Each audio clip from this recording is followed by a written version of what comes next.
안녕하십니까. 저희는 알파폴드와 딥러닝 생명과학에 대해 발표하게 된 매스AI 고서연, 김가원, 전윤정입니다. 먼저 목차는 다음과 같습니다. 알파폴드의 발전 과정 및 원리에 대해 자세히 살펴본 후 그 중에서도 알파폴드2 모델에 대해 집중적으로 분석해 보겠습니다. 그리고 딥러닝을 이용하여 알츠하이머 원인 단백질을 추적하는 것과 유전자 변이를 예측하는 것까지 모두 보여드리도록 하겠습니다.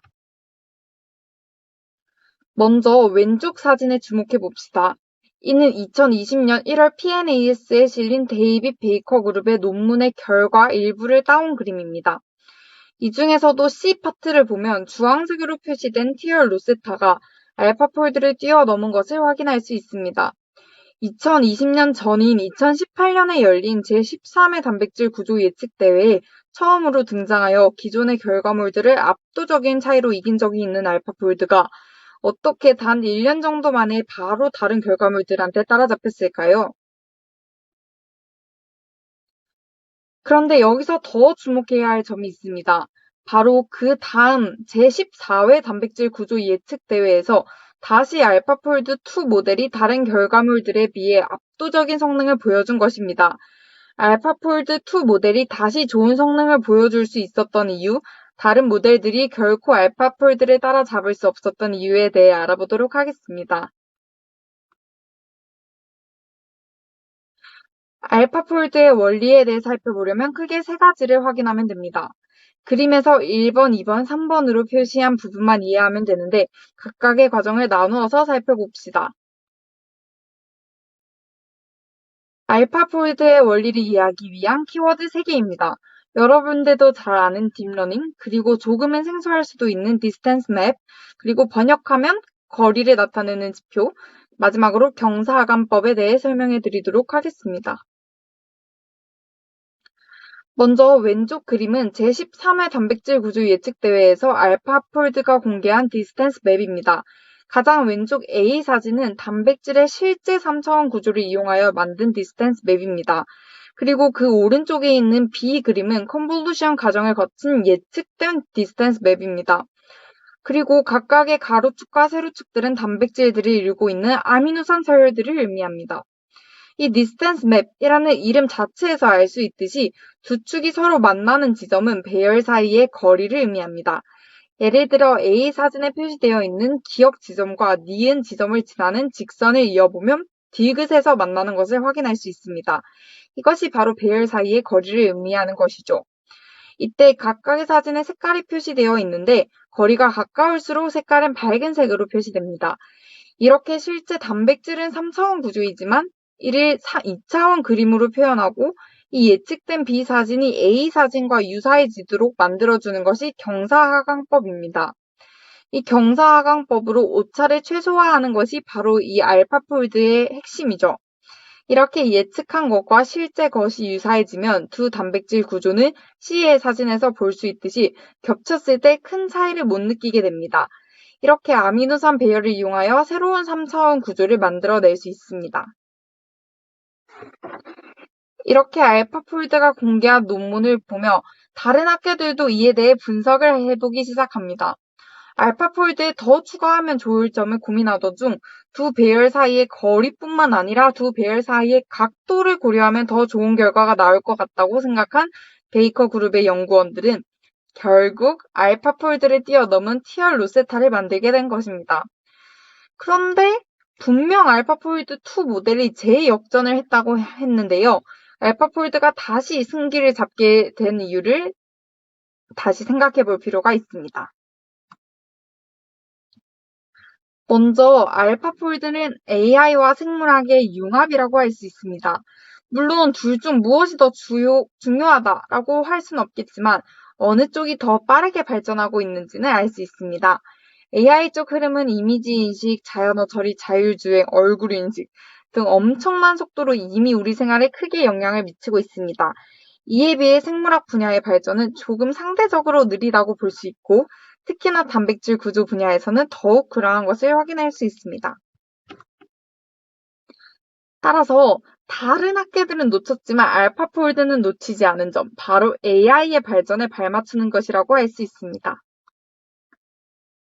최종적으로 정리하자면 알파폴드는 AI를 자신만의 무기로 삼아 그들의 어깨에 올랐다 빠른 발전을 이루었습니다.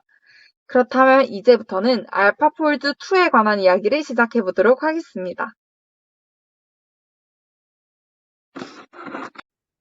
다음으로 알파폴드2 모델에 대해 알아보도록 하겠습니다. 알파폴드2는 아래에 나와 있는 크게 세 가지 스텝으로 구성되어 있습니다. 첫 번째는 Input Feature Embedding입니다. 이 과정은 알파폴드1과 동일하게 입력 시퀀스를 전처리하는 단계입니다. 먼저 유전자 데이터베이스에서 유사한 서열을 검색하여 다중 서열 정렬을 생성합니다. 알파폴드1과 유사하게 17만여 개의 PDB 데이터와 유니프로트의 대규모 데이터베이스를 이용하여 검색하는 방식을 사용했습니다. 여기에 추가로 쿼리 시퀀스와 유사한 시퀀스 부분을 가진 알려진 단백질 템플릿을 검색합니다. 만약 거의 완벽한 템플릿이 존재한다면 이를 통해 기존의 방식대로 구조 예측을 마무리할 수 있었을 것입니다. 하지만 알파폴드2가 기존의 양당 맵이나 데이빗 베이퍼 랩을 뛰어넘을 수 있었던 것은 시퀀스 정보에서 필요한 정보를 추가하는 과정이 있었기 때문입니다. 이를 위해 입력 시퀀스로부터 얻은 다중 시퀀스 정렬과 템플릿 구조를 pair representation, MSA representation으로 통합하여 다음 단계를 준비합니다. 이처럼 많은 입력 데이터를 가지기 때문에 이 사전 처리 과정을 수차례 반복하고 여러 버전의 pair representation과 MSA representation을 만들어 평균값을 구해 다음 단계로 보내며 기존 훈련 데이터 이외의 모든 PDB 파일을 훈련에 포함했습니다. 따라서 현재 구조가 알려진 모든 파일을 훈련 데이터로 사용하고 추가로 구조가 알려지지 않은 시퀀스로 약 30만여 개의 구조를 예측한 후 이 중 높은 정밀도로 예측했다고 판단되어지는 것을 다시 훈련 데이터를 사용하는 방법을 통해 학습 데이터를 확장했습니다. 두 번째 단계는 에보포멀입니다. 이 단계는 1단계에서 주어진 pair representation과 MSA representation을 계산하기 위해 어텐션 메커니즘의 48개의 레이어로 구성된 Deep Transformer-like 네트워크 적용 단계입니다. 48개의 모든 레이어에는 각각 개별 4개 변수가 있으며 입력과 출력은 pair representation과 MSA representation입니다. 이 단계 안에는 두 개의 흐름이 있는데 하나는 pair representation이 입력되어 진행되는 흐름이고 나머지 하나는 MSA representation의 정보 흐름입니다. 이 두 흐름의 아이디어는 기본적으로 단백질의 공간적, 진화적 관계에 대한 직접적인 추론을 가능하게 하는 정보를 교환하는 것과 네트워크 내부에서 pair representation 및 MSA representation의 정보가 반복적으로 개선되게 하는 것입니다. 예를 들어 특정 단백질에 대한 돌연 변이의 진화 경로에 대한 정보를 포함하는 MSA의 정보가 더 정확해지기 위해서는 처리 중인 구조에 대해 알아야 합니다. 이 정보는 pair representation을 통해 얻습니다. 이 정보가 MSA 스택으로 흐르도록 하고 MSA representation 흐름은 pair 쪽으로 점차 이동하게 됩니다. 즉, 두 가지 정보 흐름은 입력 단백질에 대한 진화적 퍼즐을 풀기 위해 함께 상호작용하는 구조입니다. 관련 없는 정보와 구조가 무시됨으로써 더 나은 정보를 MSA에서 얻을 수 있습니다. 2단계에서 만들어진 정보는 3단계에서 구체적인 3차원 좌표로 변환됩니다. 이 단계가 스트럭처 모듈입니다. 에버 포뮬러가 가지고 있는 정보는 2D 형태로 반드시 3차원 단백질 기하학으로 변환되어야 합니다. 이는 웨이트를 공유하는 8개의 RNN 블록에서 수행됩니다. 초기에는 아직 3D 좌표가 없는 상태이므로 초기 상태는 단백질의 모든 장기가 동일한 지점에 위치하며 동일한 방향을 갖게 배치됩니다.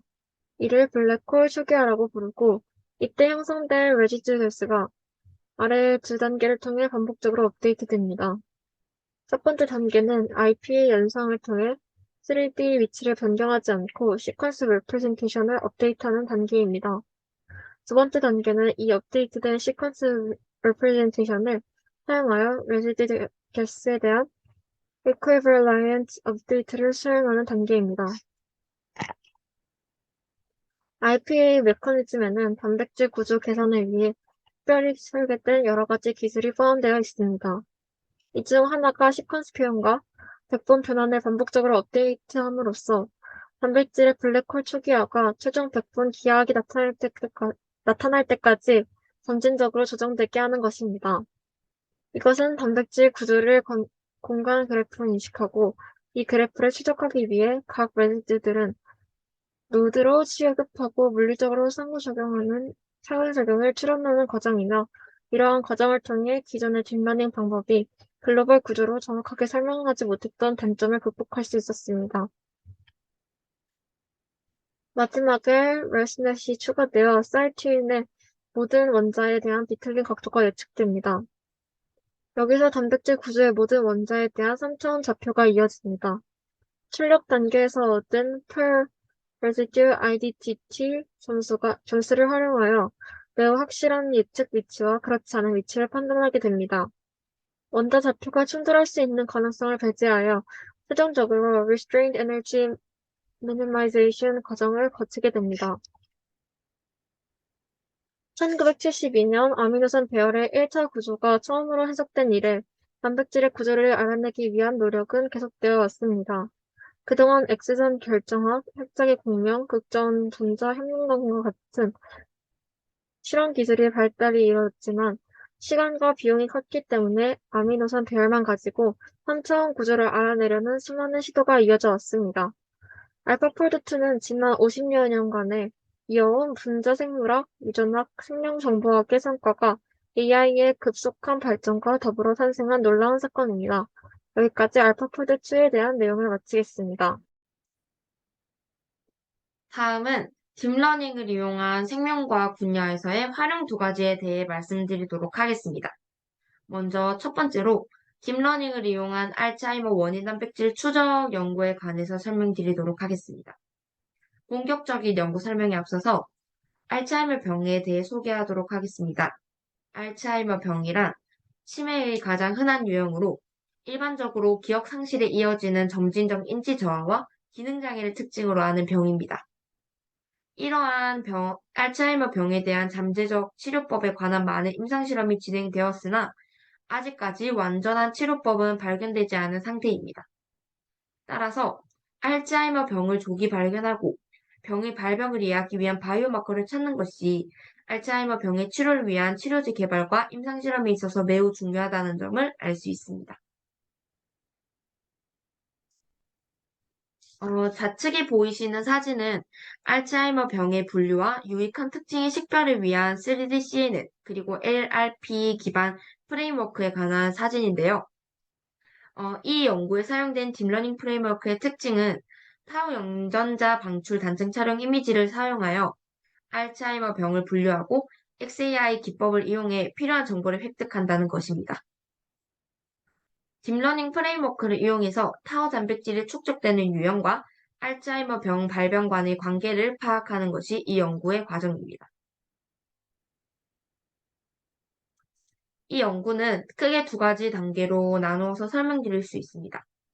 먼저 첫 번째 단계에서는 인지적 정상인 참가자의 이미지와 알츠하이머 병의 진단을 받은 참가자의 이미지를 예측하기 위해서 3D CNN 기반 분류 모델을 사용하고 교차 검증을 기반으로 약 90.8%의 평균 정확도를 획득하였습니다. 두 번째 단계에서는 딥러닝 분류 모델의 판정 기여도를 설명하는 LPR 모델을 이용해 알츠하이머 병 환자의 이미지를 예측하는데 가장 크게 기여한 타우 PET 이미지의 내용력을 시각화하였습니다. 그 결과 히포캠퍼스, 파라히포캠퍼스, 텔라무스, 퓨시폼이 중요 영역으로 확인되었습니다. 좌측에 보이시는 사진은 이러한 연구 결과를 나타내는 사진입니다. LPR 결과는 SMP12 복세별 분석 결과와 상당 부분 일치했으며 특히 내후각 피지를 포함한 양쪽 측두엽에서 알츠하이머 관련 국소타워 침착을 보여주었습니다. 딥러닝 분류 모델에 의해 계산된 알츠하이머 병 확률 점수는 MCI 참가자의 내측 측두엽에서 뇌타우 침착과 상관관계가 있었음이 밝혀졌습니다. 결론적으로 3DCNN 및 LRP 알고리즘을 결합한 딥러닝 프레임워크를 타우 PET 이미지에 적용하여 알츠하이머 병의 분류를 위한 유익한 정보를 식별할 수 있었음을 보여주며 이는 알츠하이머 병의 조기 감지에 적용할 수 있음을 성공적으로 보여주었습니다. 연구 초기에 제기되었던 의문인 딥러닝으로 알츠하이머 병의 원인 단백질이 축적되는 형태와 위치를 파악할 수 있을까라는 물음에 이 연구 결과를 토대로 답변을 할 수 있는데요. 설명 가능한 AI 방법 중 하나인 NLP를 써서 타우 단백질이 알츠하이머로 발병되는 과정에서 축적되는 위치를 파악할 수 있으며 이 정보를 가지고 알츠하이머 병 환자를 약 90.8%의 정확도로 예측할 수 있었음을 밝힐 수 있었습니다. 그 다음으로 설명드릴 두 번째 연구는 딥러닝을 이용한 유전자 변이 예측에 관한 연구인데요. 연구 설명에 앞서서 유전자 변이에 관하여 설명드리도록 하겠습니다. 유전자 변이에 있어서 개인 간의 DNA 차이 또는 집단 간의 차이를 말하는데요. 이러한 유전자 변이의 원인에는 크게 두 가지로 나눌 수 있는데 돌연 변이와 유전적 재조합이 있다고 밝혀져 있습니다. 돌연 변이는 유전적 변이의 궁극적인 원인이지만 유성생식이나 유전자 부동과 같은 다른 메커니즘도 이에 기여한다고 알려져 있습니다. 이러한 유전자 변이의 치료법은 체내 유전자 치료, 체외 유전자 치료, 유전자 가위 등이 현재 밝혀져 있습니다. 좌측에 보이시는 사진은 SNP 표현형 영양 점수를 계산하는 프레임워크에 관한 설명인데요. 딥러닝은 현재 많은 과학 분야에 성공적으로 적용되었지만 유전체 데이터의 하이 디멘셔널리티로 인해 GWAS에서는 사용되기가 어렵다는 문제점이 있었는데 이 연구는 이러한 문제를 극복하기 위해서 새로운 딥러닝 프레임워크를 제안했습니다. 딥러닝 프레임워크를 이용해 타우 단백질을 축적되는 유형과 알츠하이머 병의 발병 간의 관계를 파악할 수 있었습니다. 연구 과정은 크게 세 가지로 나누어서 설명드릴 수 있습니다. 먼저 첫 번째 단계에서는 전체 게놈을 겹치지 않는 최적의 크기 조각으로 분할하였습니다. 각 조각에 대해 원디 CNN 알고리즘을 실행하여 질병과 관련된 조각을 선택하였습니다. 두 번째 단계에서는 딥러닝과 오버래핑 윈도우를 사용해 각 SNP별 표현형 영양 점수를 계산하였습니다. 이를 통해 질병과 관련된 SNP를 식별하는 과정을 수행하였습니다. 마지막 세 번째 단계에서는 상위 정보를 실제 질병으로 분류하는 데 적용하였습니다. 우리의 방법을 인지적 정상 참가자와 알츠하이머 병 진단을 받은 참가자의 호흡 지놈 데이터에 적용했을 때 0.82의 AUC를 달성할 수 있었습니다. 이 연구 결과에서 휴먼 인터벤션이 거의 없었음에도 데이터 전처리에 동반한 기존의 기계학습 접근 방식을 능가한 결과를 보여주었습니다.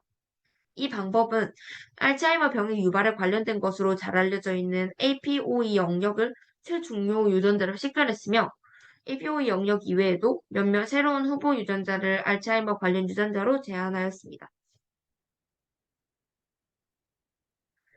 이 연구 결과로 결론을 도출할 수 있는데요.